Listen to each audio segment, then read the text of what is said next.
안녕하세요. 평정할의 송혜경입니다. 오늘은 학원의 세무관리에 대해서 살펴보겠습니다. 총 5단계에 나누어서 살펴볼 텐데요. 첫 번째, 학원 개원. 두 번째, 학원의 세무관리 시 중점 검토사항. 세 번째, 학원 사업자와 부가가치세의 관계. 네 번째, 학원 사업자의 세무관리. 다섯 번째, 연매출 5억 원 이상인 학원 사업자인 경우 세무조사에 대해서 살펴보도록 하겠습니다. 첫 번째, 학원 개원입니다. 여기서는 사업자 등록과 학원 배상 책임 보험 가입이 해당이 되겠는데요. 첫 번째, 사업자 등록입니다. 학원 사업자는 면세 사업자로 사업자 등록을 하셔야 되는데요. 이때는 교육청의 인허가를 받은 학원 등록증과 임대차 계약서 사본을 첨부해서 가까운 세무서를 방문해서 면세 사업자로 사업자 등록을 하시면 되겠습니다. 두 번째, 학원 배상 책임 보험 가입입니다. 현재 수강생의 생명이나 상해 등이 발생에 대비해서 학원 사업자에 대해서는 보험 가입을 의무화하고 있습니다. 그렇기 때문에 사업자 등록 후에 반드시 학원 배상 책임 보험에 가입을 하셔야 됩니다. 두 번째, 학원의 세무관리 중점 검토사항을 살펴보겠는데요. 여기서는 두 가지로 살펴보도록 하겠습니다. 첫 번째, 수익금액. 두 번째, 강사료 원천 징수와 지급명세서 제출입니다. 첫 번째, 수익금액인데요. 학원의 수익금액은 수강료 수입, 교재비 수입, 기타 부수 수입으로 구성이 되어 있습니다. 이는 카드 매출, 지로 매출, 현금 매출, 무통장 입금 등으로 집계가 됩니다. 두 번째, 강사료 원천 징수와 지급명세서 제출 부분인데요. 첫 번째, 원천 징수입니다. 고용된 직원 강사는 근로소득으로, 그리고 강사가 독립적인 지위에서 강의를 하고 계속 반복적으로 다른 학원에서도 전업으로 학원 강사를 하는 경우에는 프리랜서 강사에 해당이 되어 사업소득에 해당이 됩니다. 그리고 시간제 아르바이트인 경우에는 일용직 근로소득으로, 그리고 마지막으로 강의를 일시적이나 우발적으로 하고 다른 직업 등이 있는 경우에는 기타 소득으로 간주가 되어 기타 소득 금액의 8.8%로 원천 징수를 해서 다음 달 10일까지 원천 징수 신고를 하셔야 됩니다. 다음은 지급명세서 제출 부분인데요.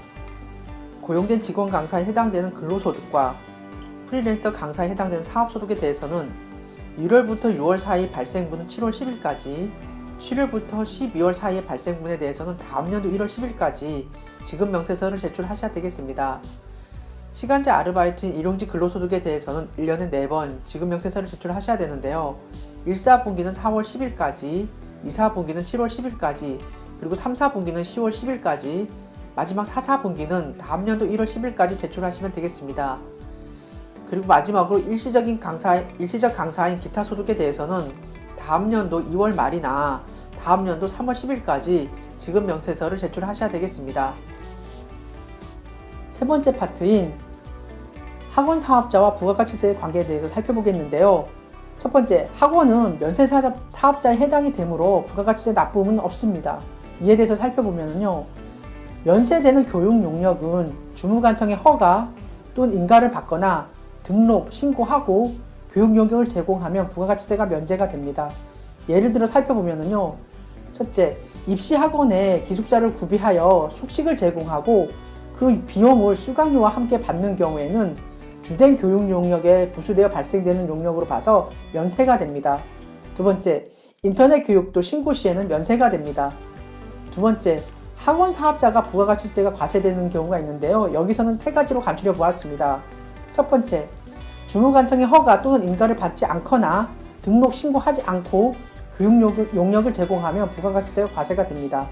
두 번째, 학원이 프랜차이즈 사업에 대해서 살펴보겠는데요. 사업상 독립적으로 다른 학원 사업자에게 자기 상호, 상표 등의 사용, 그리고 자체 개발한 교육 프로그램에 해당하는 학원 경영 노하우 등을 제공하는 경우에는 반환되지 않은 가입비를 받는 경우 부가가치세가 과세가 됩니다.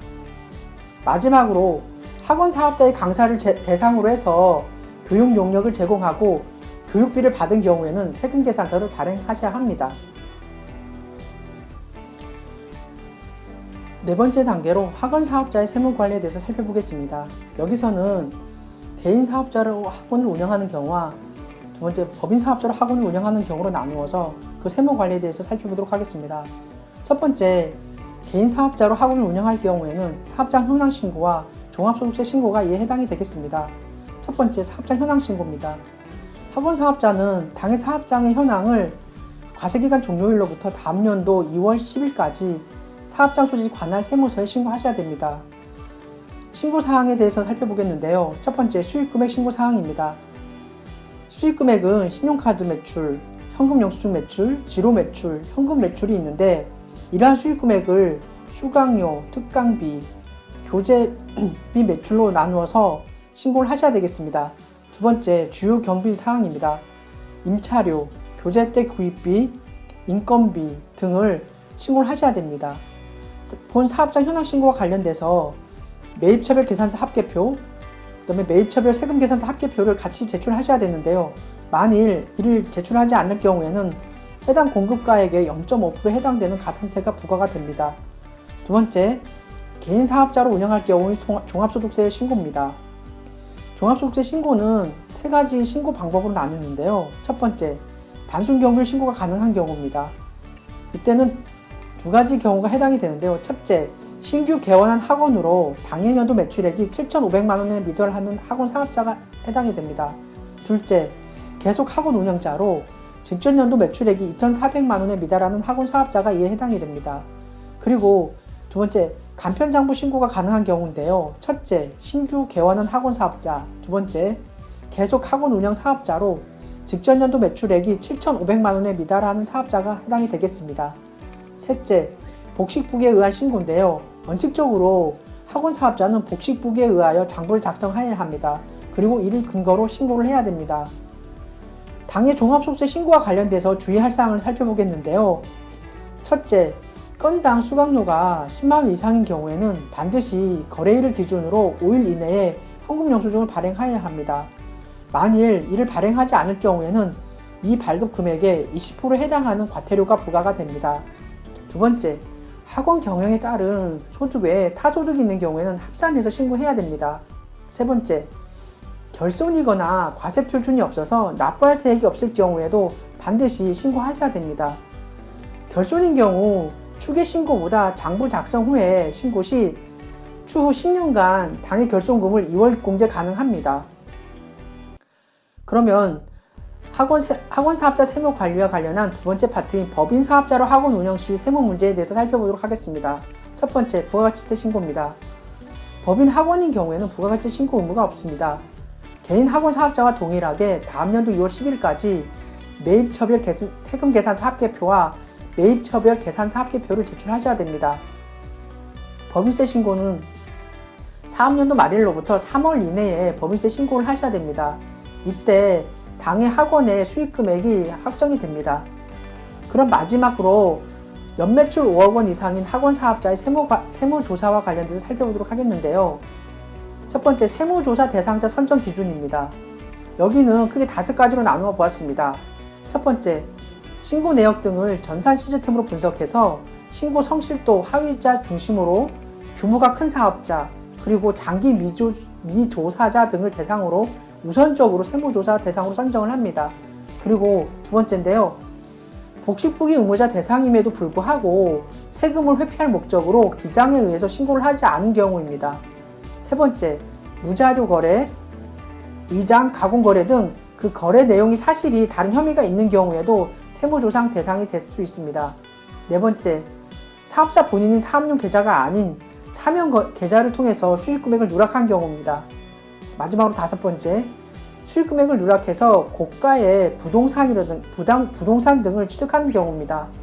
이상의 5가지가 세무조사 대상자 선정 기준이 되겠습니다. 그리고 이러한 세무조사가 종결된 후에 학원 사업자에게 페널티가 부과가 되는데요. 그 내용에 대해서 살펴보도록 하겠습니다. 첫 번째, 현금 매출 누락 시에는 현금 영수증 미발급 과태료 20%를 부과를 하고요. 두 번째, 사업용 계좌가 아닌 차명 계좌를 이용을 해서 수강료를 받거나 교재대, 임차료, 인건비 등 사업용 미사용에 대해서는 0.2%에 해당하는 사업용 계좌 미사용 가산세가 부과가 되겠습니다. 그리고 세 번째, 강사료 등 인건비 신고를 누락하고 무신고한 경우에는 당해 금액의 1%에 해당되는 지급 명세서 미제출 가산세가 부과가 됩니다. 네 번째, 신고 불성실 가산세와 납부 불성실 가산세가 부과가 됩니다. 그리고 고의적으로 세금을 포탈한 사실이 확인되는 경우에는요, 조세범 처벌에 의해서 고발이 될 수가 있습니다. 이상에서 살펴본 그 세무조사와 관련돼서 이러한 세무조사를 착수하기 전에 우리 학원 사업자들이 그럼 어떠한 대응 전략을 펴야 되냐를 살펴보겠는데요. 첫 번째, 철저한 서류 준비입니다. 이러한 서류 준비는 첫 번째, 학원의 수입, 지출을 기록한 장부, 두 번째, 수강생 대장 현황, 세 번째, 사업용 계좌를 정리를 하셔야 되고요. 그리고 세금 계산서, 계산서, 신용카드 매출 전표, 현금 영수증 등 증빙자료와 각종 계약서를 잘 구비해서 보관하고 있으셔야 되겠습니다. 그리고 두 번째로 정확하고 투명한 장부 기장을 하셔야 됩니다. 모든 수입과 지출을 정확히 장부 기장을 하시고요. 통장으로 입금된 그 수강료는 누락이 없이 수입 금액을 장부 기장에 반영을 하셔야 됩니다. 또한 지출 경비에 대해서도 적격 증빙을 수취하시고요. 보관 등을 이행하셔야 되겠습니다. 이상으로 학원 사업자의 세무 관리에 대해서 살펴보았습니다. 감사합니다.